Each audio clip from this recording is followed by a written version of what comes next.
Good afternoon, everyone. Welcome to today's pre-match press conference ahead of our game against DC. We have midfielder Aiden O'Neill. If you have any questions, please raise your hand. We'll get started in the room with Glenn. Aiden, I want to go back to the goal, the game winner in the last match, and then kind of equate that to the match before against Nashville, and then maybe your overall growing into this program and this team. What was really stood out to me was how you saw things early, got into a position, and started the attack for a game-winning goal twice. And it reminded me of Japan, even though we're going way back when you picked something off and got forward too. So is this emblematic of how you like to play? Win it and get it forward early? Yeah, definitely. And I think, when you come to a new club, new team, that can take a little bit to see things earlier. Sometimes it can be you're seeing it at the same time as everyone. So yeah, I think, on a couple of occasions here now in the last couple of weeks, I've seen it quite early and, I've sort of just anticipated what I was going to do and executed that, well, and yeah, got us on the front foot quite quickly and then gave us the opportunity to score. Is that the way you tried to play throughout your career? I mean, if you're in the midfield, you do want to see things early, or is it a little bit more emphasized here, the transition element? Yeah, it's something we, really work on here, with the gaffer and in training. When you win the ball, if we can play forward straight away and into, our really forward-thinking players and our dangerous players as quickly as possible when, the opposition, might be up the pitch or, quite high. We can really hurt people with the players that we have. So are you always kind of trying to look at the back line, see where it's situated in comparison to where Alonso is set up? Yeah, for sure. He's shown time and time again how dangerous he is. If he can be one-on-one or, sometimes even 2v1 at the back. Centre backs aren't really sure at times what to do with him. And yeah, he's an excellent player. And if you give him too many opportunities, he'll score goals. We'll go with Roberto. Aiden, Pascal has mentioned that these last 10 games are 10 finals as the team tries to make the playoffs. Against Nashville, the team started out slow, got its act together, I guess, midway through the first half, and then reacted positively in the second half and got the win. Against Cincinnati, team came out very strong, front foot from the beginning. What were the differences between both games, and what were the message in between both games that made sure that the team came out strong in the second game? Yeah, I mean, it's definitely, and it's something we speak about coming out fast. I'm sure every team speaks about, starting fast, and we definitely didn't do that against Nashville. And yeah, we really spoke about it every day, before the game, about making sure that, we start on the front foot. And I think, yeah, we did that in our last game and it showed. And I think we really controlled, the game, especially away from home. If people were watching the game, I felt like we were the home team. And then obviously right at the end there, they had their spell where they were pushing, a lot of players forward. And that's sort of where our goal came from. They lost possession, the ball through the middle from me into Maxi, and then Alonso doing what he does. But yeah, I think it is very important that we come out and start fast. Against teams that have a winning record, the team is 7-2-2 so far in the season, and it's not as good against teams that don't have a good record. DC has not been a good team this year. As you approach final number 3, as we look at this, how do you make sure that the team doesn't have a mental letdown thinking, it's an easy game, which we know it's not? Yeah, it's something we've spoke about again, as a team. And when we're watching video of, the other teams, we've spoke about, how we've done against, higher opposition or teams that are further down the ladder, and something that we definitely have to work on and improve on. And, I think it starts, on Saturday. Thank you. We'll go to the Zoom. Oliver. Hi, thank you. This is Oliver Strand with Hudson River Blue. You're on the tail end of your first summer in MLS. And I have a question about what it's like to play in this league after playing in Belgium. In terms of the travel, the distance obviously is much greater. In terms of the climate, in terms of the conditions, it's probably closer to your native Australia. But I doubt that Australia has like Orlando and Dallas in August, you know? Does that affect the games? Does it affect the quality of the play? And I'm also just curious in your overall impression of making this adjustment to MLS in North America. Yeah, overall, I'm really, really enjoying being here, being in the MLS, being at New York. It really feels like my new home. Um, in terms of the heat, yeah, I mean, I think that really took me by surprise. And because I haven't played in Australia in summer for so long, I think, yeah, that was a big adjustment and it hit me harder than I thought it would in terms of, lasting 90 minutes. And I think it can affect the play at times. I think later on in the game, you can see it a little bit, especially in some of those really, really hot games. I do it in degrees, but when it's, obviously above like 35 degrees, it can get pretty, pretty tough to, obviously to concentrate and yeah, you're sweating a lot. So yeah, keeping the concentration can be quite tough at times. But I think, yeah, I started to really adjust it. Now it's starting to cool down quite a bit, which is really nice. And I think you'll see the quality go up a little bit especially towards, later on in games. I don't think you'll have that little bit of a drop off.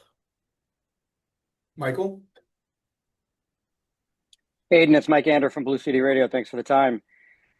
In the last two games, statistically, you played two of the strongest attacking midfielders in Hani Mukhtar and Evander, but they also were two of the games where people would say you had your best performances. Did you feel that they were stronger competitors, or do you just think you've elevated your game to improve? Yeah, I think I've just hit the stride here, in terms of understanding, my role, other people's role, and movement from other players in the team and where I fit in there. And then the last two games, obviously, like you said, that quality players and a role of mine during those games was to try and shut those guys down and make sure they don't have the opportunities that they're given sometimes because they're quality players and they can punish you. And yeah, I felt like I competed with them and I enjoyed that, to be honest. Matt? Hey, Aiden, Matt Mangum, Hudson River Blue. Kind of building off that question from Mike, you were obviously named to the MLS Team of the Match Day after the Cincinnati win for your performance. So, as in recently, you kind of made a name for yourself with some of these performances, like against Cincinnati and Nashville. So, just kind of talk about your role for the rest of the season, where New York City is still in a playoff race. Thank you. Yeah, I think it's really exciting. Our aim is to be in the playoffs, and like we spoke about before, we've got 8 finals left now, and yeah, it's exciting. And I just want to keep building on my performances and the team's performance, and keep growing as a team and keep progressing our football. Chris? Hey, Aiden, Chris Campbell from the outfield. You've mentioned, getting more settled in the team and understanding where players are. How has the addition of Nico Fernandez Marcao changed the way that you guys are attacking? He hasn't gotten on the score sheet yet, but you guys seem to be in a better flow now that he's joined the starting 11. Yeah, I think you guys can see, he's obviously an incredible footballer and brings a lot of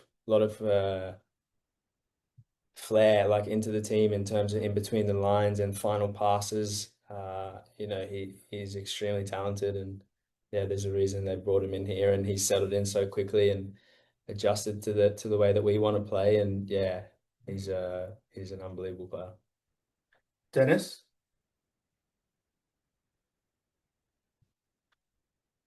Thank you. Sorry about that. Dennis Gomez from El Clasico from Washington, D.C. And I just want to ask you, DC United has been winless in the last 11 games, but has not lost the last 2 games under new head coach Renee Weiler. What are some of the aspects that, after watching tape on them, what are some of the aspects that you guys have identified as a team to try to contain them? Yeah, they've obviously got a threat up top with Benteke.